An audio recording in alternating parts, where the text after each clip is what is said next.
Allah Bapa yang bertata dalam kerajaan surga, tiba saatnya kami hamba-hambamu ingin duduk diam di sekitar firman-Mu. Berbicaralah ya Bapa, urapilah kami Roh Kudus. Kami merindukan, kami haus dan lapar akan firman-Mu. Kenyangkanlah kami Tuhan, puaskan kami. Kami akan membaca merenungkan firman-Mu di dalam nama Tuhan Yesus. Amin. Jemaat dipersilakan duduk. Kita buka firman Tuhan dari Yakobus 1 ayat 2 sampai ayat yang keempat. Yakobus 1 ayat 2 sampai ayat yang keempat.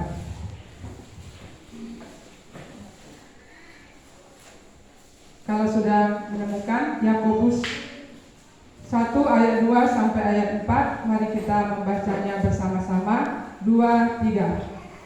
Saudara-saudaraku, anggaplah sebagai suatu kebahagiaan apabila kamu jatuh ke dalam berbagai-bagai pencobaan. Sebab kamu tahu bahwa ujian terhadap imanmu itu menghasilkan ketekunan. Dan biarkanlah ketekunan itu memperoleh buah yang nyata, supaya kamu menjadi sempurna dan utuh dan tak kekurangan suatu apapun. Demikian firman Tuhan. Jemaat Tuhan, di tahun 2022 yang lalu adalah tahun tersulit dan terberat bagi saya. Pencobaan datang bertubi-tubi. Awal tahun 2022, tepatnya tanggal 13 Januari, suami saya dipanggil oleh Tuhan. Yang saya sangat cintai dan yang sangat mencintai saya. Belum genap 3 bulan, tepatnya tanggal 8 April, ibu saya juga dipanggil Tuhan. Setelah saya pulang dari dusun ke tempat pelayanan, dapat pemberitahuan bahwa saya harus mutasi. Pada waktu itu bukan perkara mutasinya, tetapi saya sangat berat. Karena begitu suami saya meninggal, saya belum berani untuk melihat segala perkakas-perkakasnya, segala barang-barangnya. Itu saya simpan semuanya di lemarinya dan belum bisa saya melihat. Foto-foto saya bagikan semua. Karena tidak melihatnya saja, saya begitu berat. Hari lepas hari begitu berat. Untuk bangkit itu begitu sulit. Tetapi itu yang terjadi. Kemudian setelah saya tiba di tempat pelayanan yang baru, saya menemui 3 jemaat yang sakit parah. Saya berdoa dan bergumul. Kita semua bergumul supaya mereka sembuh. Tetapi yang terjadi, 3-tiganya dipanggil Tuhan. Itu sangat melelahkan. Dan pada hari Natal, tepat pada waktu kita mau ibadah Natal, malam Natal, satu jemaat yang saya juga sangat kasihi, jemaat lansia kita, dipanggil oleh Tuhan. Dari satu sisi begitu indah, tetapi saya begitu lelah. Pada waktu itu saya begitu lelah, rasanya tidak sanggup, berat sekali. Pencobaan yang saya hadapi itu rasanya saya tidak sanggup lagi untuk bangkit, tidak sanggup lagi untuk melangkah. Sempat merasa ditinggalkan. Sempat rasanya saya merasa sendirian. Begitu berat. Itulah pencobaan yang saya alami di tahun 2022. Tetapi itu sempat saja terpikirkan dan saya datang kepada Bapa. Datang kepada Bapa di surga. Kalau saya sudah begitu berat, begitu sesak, saya datang kepada Bapa di surga. Saya mohon kekuatan. Saya berdoa, saya menyembah Tuhan. Saya menangis. Saya merasakan ada kekuatan baru.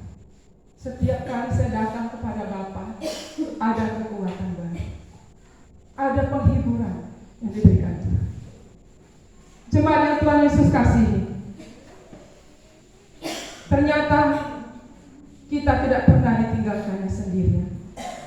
Pencobaan sebesar apapun, kita tidak pernah dibiarkannya sendirian. Walau kadang-kadang kita sudah merasa ditinggalkan, kita sudah merasa sendirian, seorang diri saja, begitu lelah, begitu capek. Tetapi ada Tuhan, masih ada Tuhan yang selalu ada bersama kita. Tema yang kita akan renungkan, mengelola pencobaan menjadi kekuatan. Mengelola pencobaan menjadi kekuatan. Kalau zaman dulu, sampah, segala barang sampah itu dibuang begitu saja. Tetapi zaman kita sekarang, semua sampah itu tidak ada yang dibuang. Ada yang menjadi pupuk yang akhirnya menjadi berharga mahal dan sangat menolong untuk para petani. Ada juga didaur ulang menjadi sesuatu barang yang indah dari barang-barang bekas itu. Semuanya bermanfaat karena dikelola, karena diolah dan didaur ulang. Kita mau melihat yang berhubungan dengan iman. Mengelola pencobaan menjadi kekuatan. Demikian juga pencobaan yang kita alami, bagaimana agar pencobaan membuat kita semakin indah, membuat kita semakin kuat. Dari renungan kita ini, kita akan menemukan 3 modal yang jika kita miliki, maka kita dapat mengelola pencobaan menjadi kekuatan besar. Mengelola pencobaan menjadi kekuatan yang besar. Yang pertama, pandanglah penderitaan sebagai suatu kebahagiaan. Kayaknya begitu aneh. Bagaimana kita memandang pencobaan menjadi kebahagiaan? Tapi firman Tuhan mengatakan begitu. Saudara-saudaraku, anggaplah sebagai suatu kebahagiaan apabila kamu jatuh ke dalam berbagai-bagai pencobaan. Seperti saya katakan tadi, saya di tahun 2022 begitu tahun yang gelap bagi saya, tetapi juga tahun kekuatan yang berasal dari Tuhan. Menganggap, kata menganggap itu artinya sebenarnya bukan kebahagiaan, tapi dianggap sebagai suatu kebahagiaan. Ini kata firman Tuhan, anggaplah sebagai suatu kebahagiaan. Kata anggaplah itu sebenarnya bukan kebahagiaan. Siapa yang berbahagia kalau dia mengalami pencobaan? Siapa yang berbahagia kalau dia mengalami kedukaan? Tetapi firman Tuhan katakan anggaplah. Anggaplah sebagai suatu kebahagiaan. Artinya, kelolalah sebagai suatu kebahagiaan. Mengapa harus dianggap? Supaya ketika pencobaan itu datang, kita tidak terpuruk. Ketika pencobaan datang, kita tidak terpuruk. Kita tidak menjadi buntu. Kita tidak menjadi putus asa ketika pencobaan itu datang. Itulah makanya dikatakan firman Tuhan, anggaplah sebagai suatu kebahagiaan. Artinya kelolalah itu. Kelolalah itu. Pencobaan itu. Supaya kamu jangan terpuruk. Supaya kamu jangan putus asa. Supaya kamu jangan jatuh sampai tergeletak. Kelolalah itu. Anggaplah, pandanglah itu sebagai suatu kebahagiaan. Ini yang pertama. Modal yang pertama yang harus kita miliki agar kita dapat mengelola pencobaan, apapun bentuknya pencobaan itu.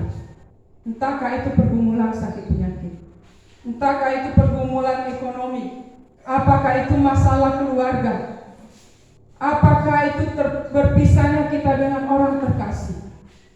Kelolalah itu supaya kita jangan terpuruk. Anggap sebagai suatu kebahagiaan. Begitu sulit, tetapi Tetapi itu yang dikatakan oleh firman Tuhan. Karena itu jemaat Tuhan, mari kita hadapi dengan iman, supaya segala pencobaan itu mendatangkan kekuatan besar pada akhirnya.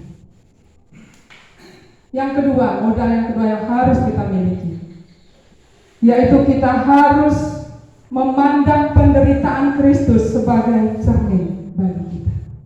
Memandang penderitaan Kristus sebagai cermin. Jadi, setiap kita mengalami pencobaan, cerminkanlah dengan penderitaan Kristus. Ternyata, seberat apapun pencobaan yang saya alami, kalau dicerminkan dengan penderitaan Kristus, maka penderitaan yang saya alami itu belum ada apa-apanya. Mungkin penderitaan yang saya alami, pencobaan yang saya alami, mungkin karena itu karena dosa saya, karena kesalahan saya, karena kelemahan saya. Tetapi coba kita pandang penderitaan Yesus, pengorbanannya.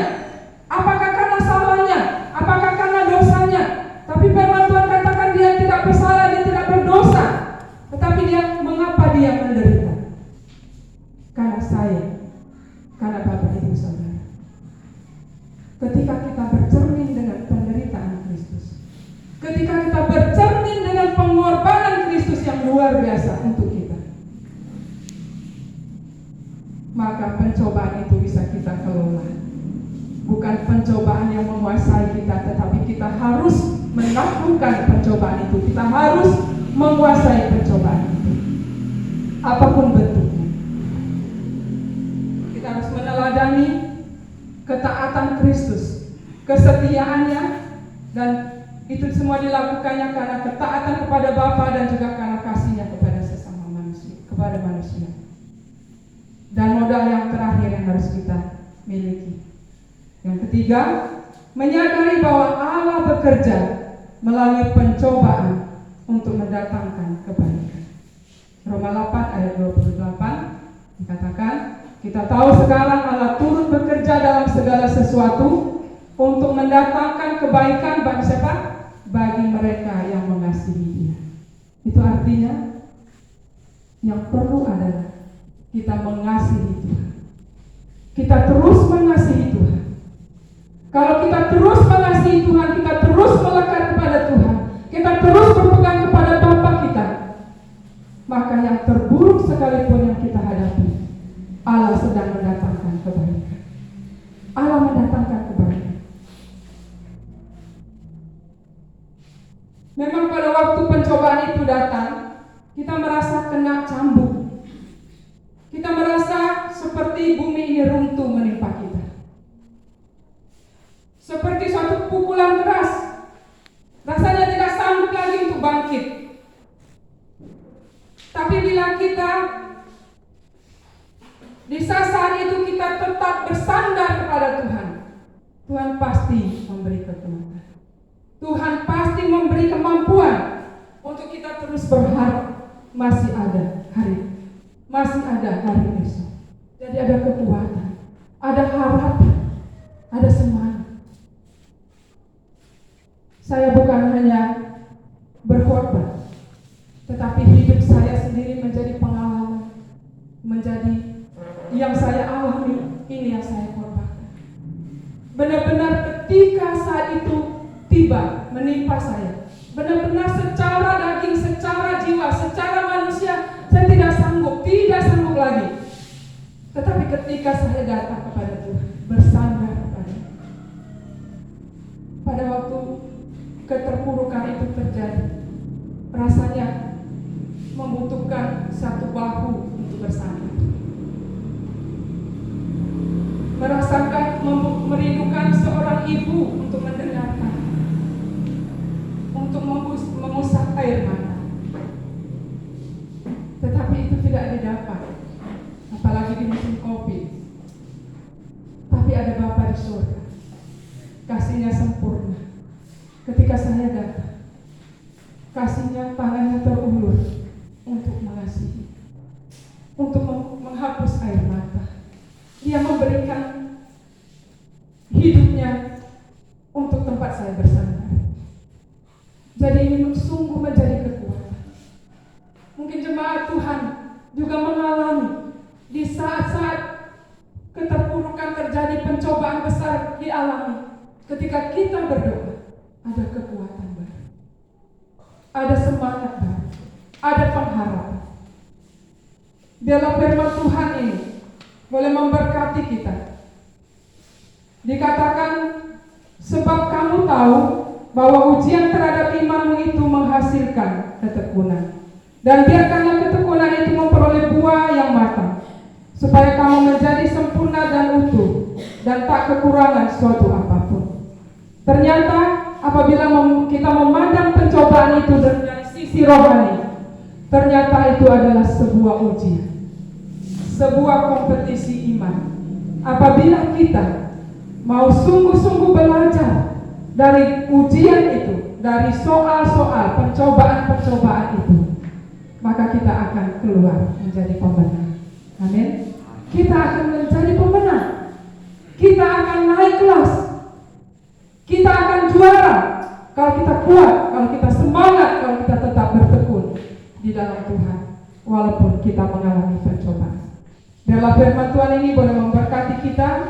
Mari kita datang kepada Tuhan, mari kita menundukkan kepala kita.